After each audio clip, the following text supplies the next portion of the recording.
tampa a roupa nisso. Tampa a roupa com a barriga nisso. Cadê o cachorro, filha? Cadê? Cadê?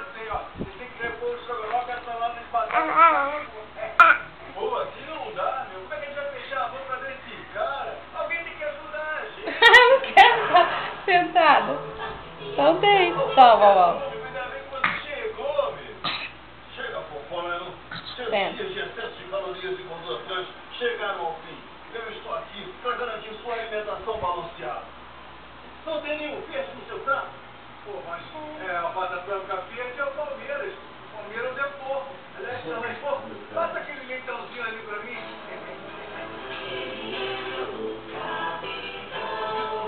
Eu sou o Capitão Sólido e vim ajudar o alface atômico na nossa luta mortal contra a obesidade. Seja ela onde ela estiver. Passa seu sacola. Sacanagem, como você enche o saco. Deixa pelo menos essa bandeja de sadia vir aqui. Se eu tiver que enfrentar no canto, eu preciso engolir o peixe.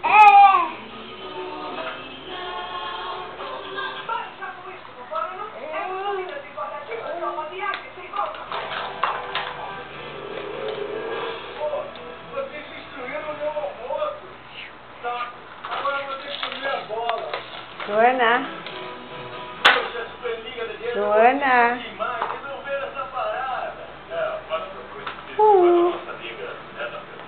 Tá pesada não, tá alimentação balanceada. Vamos lá, amigos, com folhas de posição na nossa ajuda.